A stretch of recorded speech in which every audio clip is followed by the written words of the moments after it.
Hello guys, പുതിയൊരു വീഡിയോയിലേക്ക് സ്വാഗതം. ഇന്ന് നമ്മൾ മാങ്ങ അച്ചാർ ഉണ്ടാക്കാൻ പോവാണ്. കടുക് മാങ്ങ അച്ചാർ. അതിനായിട്ട് ഒരു ചെറിയ ഇഞ്ചി അരിഞ്ഞെടുത്തിട്ടുണ്ട്. പിന്നെ ഒരു ചെറിയ സവോള അരിഞ്ഞെടുത്തിട്ടുണ്ട്. പിന്നെ ആവശ്യത്തിന് കറിവേപ്പില, 6-7 വെളുത്തുള്ളി, പിന്നെ കറിവേപ്പില എല്ലാം. അതിനുശേഷം കടുക് മാങ്ങ അരിഞ്ഞത് ഉപ്പൊക്കെ തിരുമ്മി വെച്ചിട്ടുണ്ട്.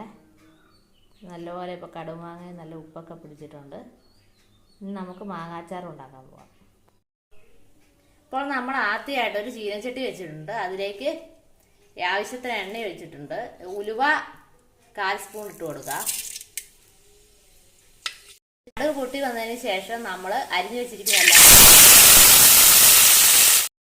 ഇനി നമുക്ക് സവോളയൊക്കെ വഴന്നു വരുന്നിടം വരെ നല്ലതുപോലെ ഒന്ന് ലോ ഫ്ലെയിമിൽ തീ കുറച്ചിട്ടിട്ട് വഴറ്റിയെടുക്കാം. ഓക്കെ,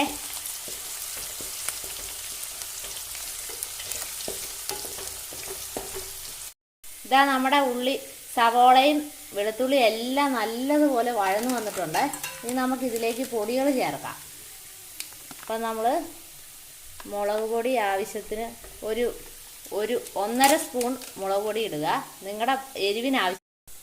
അപ്പോൾ ഈ മുളക് പൊടി കുറച്ചൊന്ന് മൂപ്പിച്ചെടുക്കണേ, നല്ല അച്ചാറിന് ടേസ്റ്റ് വരുള്ളൂ. ചെറുതായിട്ട് ഇതാ നമ്മുടെ അരപ്പിലേക്ക് മാങ്ങ ഇട്ടിട്ടുണ്ട്. ഇനി നല്ലതുപോലെ ഒന്ന് മുളകൊക്കെ പിടിക്കാൻ വേണ്ടി നല്ലതുപോലെ ഒന്ന് ഇളക്കിയെടുത്തിട്ട് വരാവേ. ഇതാ അപ്പം നമ്മളിനി കായം എന്തായാലും നിങ്ങൾ കായപ്പൊടി ഇടണം കേട്ടോ. അപ്പോൾ കായം നമുക്ക് അച്ചാറിൻ്റെ അകത്തേക്ക് ഒരു സ്പൂണോളം കായം പൗഡർ ചേർത്ത് കൊടുക്കുക.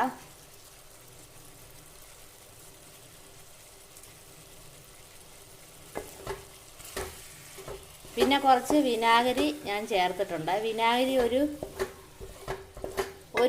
ഒരു സ്പൂൺ ചേർക്കാവേ.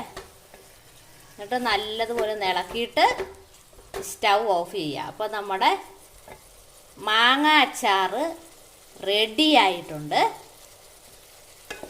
ചോറിനൊക്കെ കൂട്ടാൻ പറ്റിയ നല്ല കടുക് മാങ്ങ അച്ചാറാണ്.